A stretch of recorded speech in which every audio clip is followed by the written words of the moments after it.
बिस्मिल्लाहिर्रहमानिर्रहीम। अस्सलाम वालेकुम। Welcome to lecture of information security.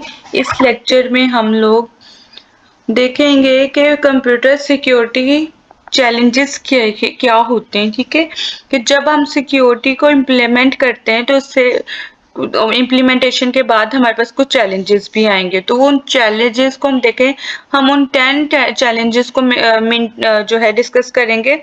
और ये चैलेंजेस जो हैं हमने लिए हैं from network security essential by William Stalling. ठीक है, हम लोगों ने इनसे लिए, यहाँ से मैंने 10 चैलेंजेस को लिया और इनको मैं वन बाय वन एक्सप्लेन करूंगी। तो अब ये 10 चैलेंजेस है क्या, ठीक हो गया। इससे हमें ये पता लग सकता है कि हम अपनी सिक्योरिटी को इम्प्लीमेंट करना है तो हमें किन चीज़ों को फेस करने की ज़रूरत है। इन चैलेंजेस को हमें देखना पड़ेगा, शायद आपको फेस करने पड़े या हमें फेस करने पड़े। सबसे पहले जो चैलेंज है, not simple easy to get it wrong. अब इससे क्या मुराद है? सुनने में अगर कहा जाए कि सिक्योरिटी को इम्प्लीमेंट करना है तो सुनने में लग रहा होता है कि बहुत इजी है, मतलब बहुत सिंपल है, हम सिक्योरिटी को मेंटेन कर लेंगे, हम इम्प्लीमेंट कर लेंगे। लेकिन जब हम उसको इम्प्लीमेंटेशन की तरफ जाते हैं तो हमें पता लगता है कि यहाँ तो बहुत सारे फैक्टर्स हैं जिसको हमें देखना पड़ेगा। ठीक है, तो ऐसी बहुत सारी सर्विसेज की हमें ज़रूरत पड़ेगी। शायद हमें किसी थर्ड पार्टी से भी जो है उसे डिस्कस करने की भी नीड हो। ठीक है, तो हमें ऐसा हार्डवेयर या सॉफ्टवेयर परचेज करना पड़े जो थोड़ा डिफिकल्ट टू बाय हो। तो ये एक चैलेंज है। ये नहीं हमने बिठा लेना अपने माइंड में कि सिक्योरिटी इम्प्लीमेंट कर ली तो हो गई, ऐसा नहीं है। ठीक है, जितना सुनने में ये इजी लगता है उसको सिक्योर करना उतना ही मुश्किल है। ठीक है, तो ये इतना इजी नहीं है। ठीक है, हमें इसको बहुत सारी चीजों को देखने की जरूरत पड़ती है। एक तो ये चीज है, चैलेंज है। ठीक है, number 2, must consider potential attacks. अब जब हमने सिक्योर सिस्टम को सिक्योर बनाना है, ठीक है, number 2, must consider potential attacks. जब हमें एक सिस्टम को सिक्योर बनाना है तो उसके लिए हमें जो चैलेंजेस देखने पड़ते, उसमें से एक ये चैलेंज भी है जिसमें भी हमारे पास अटैक्स है, उनको कंसीडर करना पड़ेगा। ठीक है, ऐसी सिक्योरिटी होनी चाहिए जो हर अटैक को डिफेंड कर सके। ठीक हो गया। अब जिस तरह से अटैक्स डिफरेंट तरह के होते हैं, ठीक है, इसमें बहुत सारे अटैक्स है। एक्टिव अटैक्स होते हैं, पैसिव अटैक्स जो होते हैं, इनके आगे फर्दर टाइप्स होती हैं। ठीक है, तो हमें पहले ये भी देखना पड़ेगा, हमें हर अटैक जो है वो हमारा सिस्टम ऐसा होना चाहिए, ऐसा मल्टी डायमेंशनल सिस्टम होना चाहिए जो हर किस्म के अटैक को एड्रेस कर सके। ठीक है, या उस अटैक को आप कह लें कि रोकने का काम भी कर सकता है। ठीक हो गया। तो हमें हर अटैक जो है उसको कंसीडर करना पड़ेगा कि अटैक ए है तो हमारा सिस्टम कैसे काम करेगा, अगर अटैक बी है तो हमारे सिस्टम जो है वो कैसे कर सकता है काम, या अटैक सी के लिए हमारा सिस्टम कैसे काम करेगा। ठीक है, तो ये एक चैलेंज है हमारे लिए कि हमें हर किस्म के अटैक्स का पता नहीं चाहिए, सिक्योरिटी अटैक्स कौन कौन से हो सकते हैं, तो फिर हम उनके लिए इनिशिएटिव मतलब जो काम है वो या टेक्निक्स यूज कर सके। Number 3, procedures use counter intuitive. ठीक है, अब इससे क्या मुराद है? अब पॉइंट 2 में हमने देखा है कि हमें 5 किस्म के अटैक्स जो है हमने उसको देख लिया। अब उन 5 अटैक्स को काउंटर कैसे करना है, ठीक है, हमने एड्रेस करना है तो उसको हमें पता होना चाहिए कि मल्टीपल प्रोसीजर्स हो सकते हैं। ठीक है, हमें अटैक 1 के लिए कोई और प्रोसीजर यूज करना है, अटैक 2 के लिए हमें कोई और प्रोसीजर यूज करना चाहिए, अटैक 3 के लिए हमें कोई और प्रोसीजर जो है वो यूज करना सके। अब हमारे माइंड में ये चीज होनी चाहिए कि सिर्फ एक प्रोसीजर को हम इम्प्लीमेंट करने से अपने सिक्योरिटी को मेंटेन नहीं कर सकते।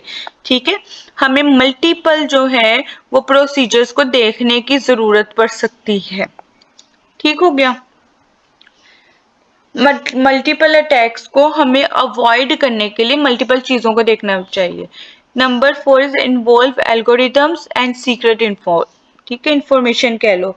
अब इससे क्या मुराद है, जब हमने कोई सिक्योरिटी मैकेनिज्म जो है इम्प्लीमेंट करना है, तो हमने सिक्योरिटी को कैसे मेंटेन करना है ये चीजें देखने की जरूरत है, ठीक है। उसकी डाटा की इंक्रिप्शन करनी है। इंक्रिप्शन से मुराद हम अपने डाटा को कन्वर्ट करना चाह रहे हैं एक फॉर्म से दूसरे फॉर्म में, जिसमें वो मोस्ट सिक्योर और अनरीडेबल होगा। तो इसके लिए जो मल्टीपल एल्गोरिदम्स है ना, हम इनको हमारे पास इतने सारे एल्गोरिदम्स है, तो हमें हर एल्गोरिदम का पता भी होना चाहिए कि हम यहाँ पे कौन सा एल्गोरिदम यूज कर सकते हैं, और हमारी जो इस सिचुएशन में जो कौन सा एल्गोरिदम चाहिए होगा हमें, ठीक है, हमें कौन सी सीक्रेट इंफॉर्मेशन को जो है वो स्टोर करवाना है। ठीक हो गया, इन सारी चीजों को हमें पता होना चाहिए। नंबर 5 है must decide where to deploy mechanism, ठीक है। अब ये भी सिक्योरिटी चैलेंज है, जिसमें हमें पता होना चाहिए कि किस मैकेनिज्म को डिप्लॉय करने की जरूरत है, ठीक है, या कहाँ पे हमें डिप्लॉय करना है। जो हमारा एक्सटर्नल डिप्लॉयमेंट की जरूरत है या इंटरनल डिप्लॉयमेंट होगी। अब एक्सटर्नल डिप्लॉयमेंट से मुराद या हमें वो हार्डवेयर की सूरत में चाहिए या हमें सॉफ्टवेयर की फॉर्म में इम्प्लीमेंट करना है, ठीक है। तो ये भी एक डिसाइड करना है कि हम, अगर मैं रियल लाइफ एग्जांपल दूं तो इस तरह पॉसिबल है कि अगर आपके पास एक घर है, आपको उस घर की सिक्योरिटी करनी है, तो अब आपके पास ये है कि सिक्योरिटी कैमरा लगाने हैं। अब आप ये देखेंगे कि आपने गेट पे लगाना है या थोड़ा गेट के अंदर लगाना है, कहाँ पे लगाना है, कौन सी लोकेशन होगी, ये सारी चीजें आपको डिसाइड करनी पड़ेगी। तो इसी तरह से जब आप अपने कंप्यूटर में को सिक्योर करते हो, तो उसमें कुछ मैकेनिज्म को अडॉप्ट कर रहे हो, उसको इम्प्लीमेंट कर रहे हो, तो आपको पता होना चाहिए वो डिप्लॉय कहाँ पे कर रहा है, कहाँ पे वो सिक्योरिटी बैरियर्स आने चाहिए कि जो कि आपके सिस्टम को ज्यादा सिक्योर बनाएंगे, ठीक है। देन उसके बाद में आता है battle of wits between attacker और एडमिन। बैटल ऑफ विट्स से क्या मुराद है, ये जहनों की लड़ाई होती है, जहन की लड़ाई। इससे मुराद ये है कि जो अटैकर है वो हर वक्त कोई ना कोई जो है लूप होल ढूंढता रहता है, ठीक है, आपके सिस्टम में। तो अब उसको कोई ऐसा लूप होल मिले जिससे वो अटैक कर सके, ठीक है। और जो एडमिन है उसने उन अटैक्स को ढूंढने के लिए कुछ ना कुछ मैकेनिज्म बनाया होता है, या कुछ ऐसा जो है मैकेनिज्म बनाया होता है कि वो उन अटैक्स को रोक सके, ठीक है। तो ये बैटल ऑफ विट्स है। जो अटैकर है ना, उसके उसको आपके सिस्टम में एक सिंगल लूप होल भी मिल गया, उसने वहां से अटैक करने की कोशिश करनी है। लेकिन जो एडमिन है और एडमिनिस्ट्रेटर है, उसने हर एंगल से देखना है, ठीक है। उसने कोशिश ये करनी है कि एक सिंगल जो है लूप होल भी ना रहे आपके सिस्टम में, जहाँ के आपके सिस्टम में अटैक हो सके।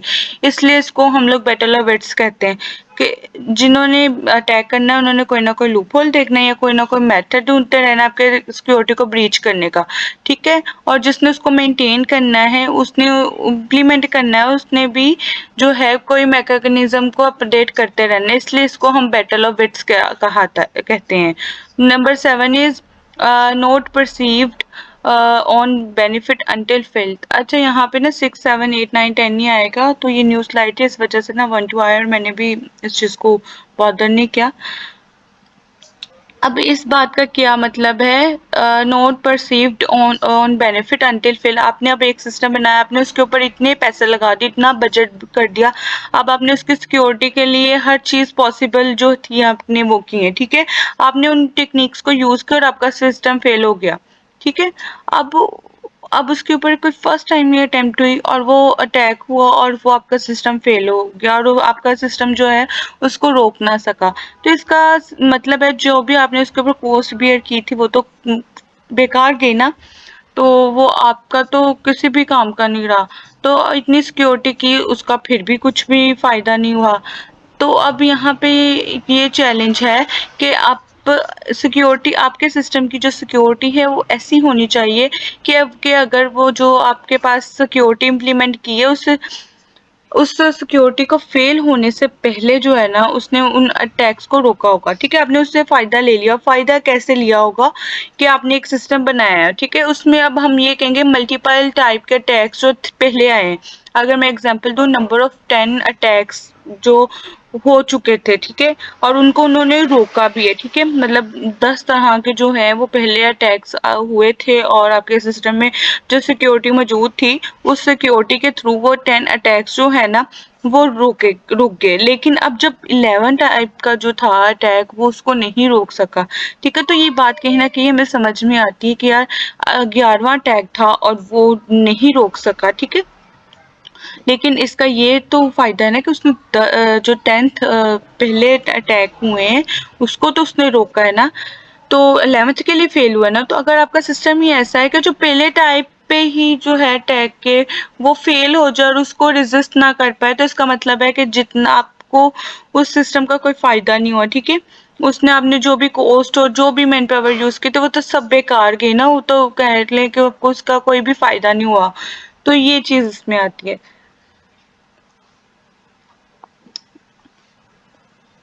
देन उसके बाद पॉइंट आता है 8, ठीक है। तो ये 8 पॉइंट पे आता है requires regular monitoring a process not an event, ठीक है।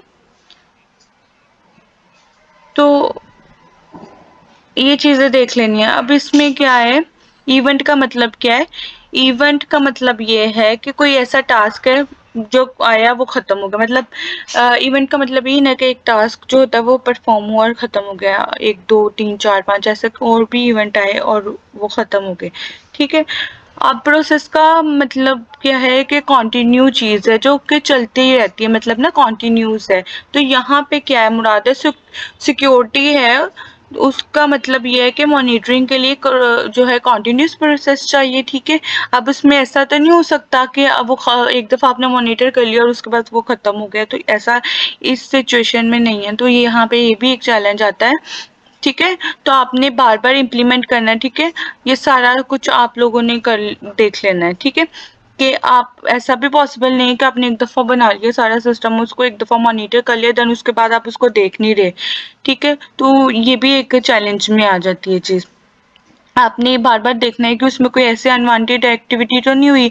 अगर कोई अनवांटेड एक्टिविटी हुई है तो वो किस टाइप की थी, तो ये सारा कुछ देखना है। इसमें ये इवेंट नहीं है कि एक दफा किया और उसके बाद उसको छोड़ दिया। ये एक प्रॉपर प्रोसेस है जो कि बार बार चलता रहेगा जब तक ये आपका सिस्टम जो है वो चलता रहेगा, ठीक है, तब तक चलेगा।